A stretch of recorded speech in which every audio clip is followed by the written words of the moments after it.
തന്നെ അമിത്ഷാ ഇപ്പോൾ അതിർത്തി സംസ്ഥാനങ്ങളിലെ മുഖ്യമന്ത്രിമാരുടെ യോഗം വിളിച്ചോ തുടരുകയാണ്. ഏത് രീതിയിലുള്ള ജാഗ്രതയ്ക്കാണ് ആ യോഗത്തിൽ നിർദ്ദേശമുണ്ടാവുന്നത്? യോഗത്തിന്റെ അജണ്ട എന്താണ് അച്യുതൻ? ഹാഷ്മി, ഇന്ന് പുലർച്ചെ ഇന്ത്യയുടെ മറുപടി എന്ന രീതിയിൽ നടത്തിയ ഓപ്പറേഷൻ സിന്ദൂർ, അതിനുശേഷം പാകിസ്ഥാന്റെ പ്രകോപനം തുടർച്ചയായി നിയന്ത്രണ രേഖയോട് ചേർന്ന മേഖലയിൽ ഉണ്ടാവുകയാണ്. ആ ഒരു സാഹചര്യം കണക്കിലെടുത്തുകൊണ്ടാണ് ഇപ്പോൾ പാകിസ്ഥാനുമായി അതിർത്തി പങ്കിടുന്ന സംസ്ഥാനങ്ങൾ, കേന്ദ്രഭരണ പ്രദേശങ്ങൾ, ഒപ്പം തന്നെ നേപ്പാളുമായി അതിർത്തി പങ്കിടുന്ന സംസ്ഥാനങ്ങൾ എന്നീ സംസ്ഥാനങ്ങളിലെ മുഖ്യമന്ത്രിമാരുടെയും DGPമാരുടെയും ചീഫ് സെക്രട്ടറിമാരുടെയും ഒരു യോഗം അടിയന്തരമായി ഇപ്പോൾ കേന്ദ്ര ആഭ്യന്തരമന്ത്രി അമിത്ഷാ വിളിച്ചു ചേർത്തിരിക്കുന്നത്. അതിൽ നിലവിലെ തലസ്ഥിതികളായിരിക്കും ആ യോഗത്തിൽ ചർച്ച ചെയ്യുന്നത്. ഒപ്പം തന്നെ ഏതെങ്കിലും തരത്തിലുള്ള ഒരു അടിയന്തര സാഹചര്യം ഉണ്ടായാൽ കൈക്കൊള്ളേണ്ട നടപടികൾ അടക്കമുള്ള കാര്യങ്ങൾ ഈ യോഗത്തിൽ ചർച്ചയാകും. അതിൽ ഫോഴ്സിൻ്റെ എഫിഷ്യൻസി ഉൾപ്പെടെയുള്ള കാര്യങ്ങൾ സംസ്ഥാന തലത്തിലുള്ള ഒരു റിപ്പോർട്ട് എന്ന രീതിയിൽ കേന്ദ്ര ആഭ്യന്തരമന്ത്രി അമിത്ഷയോട് ആ കാര്യങ്ങൾ സംസ്ഥാനത്തിലെ മുഖ്യമന്ത്രിമാരോ DGPമാരോ അവതരിപ്പിക്കും. ആ തരത്തിലായിരിക്കും ഇനിയുള്ള ദിവസങ്ങൾ അല്ലെങ്കിൽ ഇനിയുള്ള മണിക്കൂറുകളിൽ സംസ്ഥാനങ്ങൾ പാകിസ്ഥാനുമായി അതിർത്തി പങ്കിടുന്ന സംസ്ഥാനങ്ങൾ തയ്യാറെടുക്കുക. ഏത് രീതിയിലുള്ള ആക്രമണത്തെയും ചെറുക്കുക എന്നൊരൊറ്റ ലക്ഷ്യത്തിലാണ് രാജ്യം മുന്നോട്ട് പോകുന്നത്.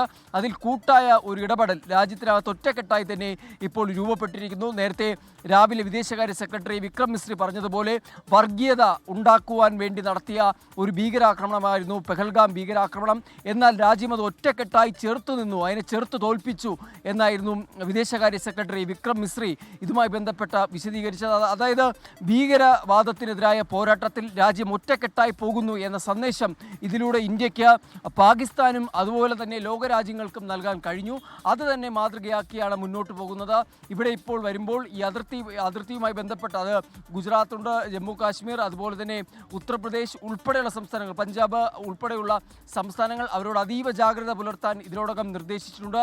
ഏതെങ്കിലും തരത്തിലുള്ള പാകിസ്ഥാൻ പ്രകോപനം ഉണ്ടായിക്കഴിഞ്ഞാൽ സ്വീകരിക്കേണ്ട അടിയന്തര നടപടികളെക്കുറിച്ചുള്ള കാര്യങ്ങൾ ഈ യോഗത്തിൽ ആഭ്യന്തരമന്ത്രി അമിത്ഷാ വിശദീകരിക്കും. വീഡിയോ കോൺഫറൻസിലൂടെയാണ് ആഭ്യന്തരമന്ത്രി അമിത്ഷാ ഈ യോഗം ചേരുന്നത്. നോർത്ത് ബ്ലോക്കിലാണ് ഈ യോഗം ഇപ്പോൾ പുരോഗമിച്ചുകൊണ്ടിരിക്കുന്നത്. എന്തായാലും നിലവിൽ ഇക്കാര്യങ്ങളായിരിക്കും അമിത്ഷാ സംസ്ഥാനത്തെ മുഖ്യമന്ത്രിമാരോടും അതുപോലെ തന്നെ DGPമാരോടും ചീഫ് സെക്രട്ടറിമാരോടും വിശദീകരിക്കുക. ഹാഷ്മി, അച്യുതനാണ് അമിത്ഷാ വിളിച്ച യോഗത്തിന്റെ വിവരങ്ങൾ, വിശദാംശങ്ങൾ നൽകിയത്. അതിർത്തി സംസ്ഥാനങ്ങളിലെ മുഖ്യമന്ത്രിമാരുടെ യോഗമാണ്. ഏത് രീതിയിൽ എന്തും നേരിടാൻ രാജ്യം സജ്ജമാണ്. ഉറപ്പായും ഏതെങ്കിലും തരത്തിൽ അവർ പാകിസ്ഥാൻ എന്ന് പറയുന്ന രാജ്യത്തിൻ്റെ അവരുടെ ഭൂതകാലം വെച്ച് നോക്കുമ്പോൾ, അവർ പറയുന്ന വാക്കുകളുടെ വിലയില്ലായ്മ വെച്ച് നോക്കുമ്പോൾ, ഏത് രീതിയിലുള്ള അപ്പം പ്രേക്ഷകർ കാണുന്ന അതിർത്തി സംസ്ഥാനങ്ങളിലെ മുഖ്യമന്ത്രിമാരുടെ യോഗത്തിൻ്റെ ദൃശ്യങ്ങളാണ് പ്രേക്ഷകർ കണ്ടത്. അപ്പോൾ നമുക്ക് അറിയാവുന്നതുപോലെ പാകിസ്ഥാൻ പലപ്പോഴും പറയുന്ന വാക്കിന് വിലയില്ലാത്തൊരു രാഷ്ട്രം എന്നുള്ള നിലയ്ക്ക് ഇപ്പോൾ ഖ്വാജ ആസിഫ് പറയുന്നതിന് എത്രത്തോളം രാജ്യം ആ ഗൗരവത്തിൽ മുഖവിലക്കെടുക്കുന്നു എന്ന കാര്യം അറിയില്ല. എന്തായാലും ഏതെങ്കിലും തരത്തിൽ അതിസാഹസത്തിനോ അല്ലെങ്കിൽ അവരുടെ വിനാശകാല വിപരീത ബുദ്ധിക്കോ എന്തെങ്കിലും ചെയ്യാൻ തോന്നിയാൽ അതിൻ്റെ 10 മടങ്ങ് ശക്തിയിൽ തിരിച്ചടിക്കാനുള്ള സജ്ജീകരണങ്ങൾ പൂർത്തിയാണ് രാജ്യത്തിന്. അതിനുശേഷമാണ് അതൊക്കെ സെറ്റാക്കിയിട്ടാണ് ഈ പറഞ്ഞ 9 ഭീകരവാദ കേന്ദ്രങ്ങളിലേക്കുള്ള ആക്രമണം ഇന്ത്യ ഓപ്പറേഷൻ സിന്ദൂർ നമ്മൾ നടത്തിയത്.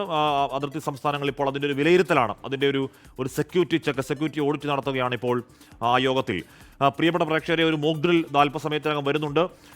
അതിൻ്റെ കൂടുതൽ വിശദാംശങ്ങൾ വരും മണിക്കൂറിൽ പറയാൻ കഴിയുമെന്നാണ് പ്രതീക്ഷ. വൈകുന്നേരം 4 മണിക്കാണ് ആ മോക്ക് ഡ്രിൽ തുടങ്ങുന്നത്. 4 മണി മുതൽ 30 സെക്കൻഡ് അലർട്ട് സൈറൺ 3 വട്ടം നീട്ടി ശബ്ദിക്കും. സൈറൺ ശബ്ദം കേൾക്കുന്ന ഇടങ്ങളിലും കേൾക്കാത്ത ഇടങ്ങളിലും 4:02-നും 4:29-നും ഇടയിലാണ് ആ മോക്ക് ഡ്രിൽ നടത്തേണ്ടത്. 4:28 മുതൽ സുരക്ഷിതം എന്ന സൈറൺ 30 സെക്കൻഡ് മുഴങ്ങും. ഏതെങ്കിലും തരത്തിൽ ആശങ്കപ്പെടേണ്ട ഒന്നല്ല, ഏതെങ്കിലും തരത്തിൽ ഭയപ്പെടേണ്ട ഒന്നല്ല. അത് നമുക്ക് എടുക്കാനുള്ള ഒരു രാജ്യം എന്നുള്ള നിലയ്ക്ക്, നമ്മൾ പൗരന്മാരെന്നുള്ള നിലയ്ക്ക് നമ്മൾ മനസ്സിലാക്കിയിരിക്കേണ്ട ചില കാര്യങ്ങൾ മനസ്സിലാക്കൽ മാത്രമാണ് ആ മോക്ക് ഡ്രിലിൻ്റെ ഉദ്ദേശം.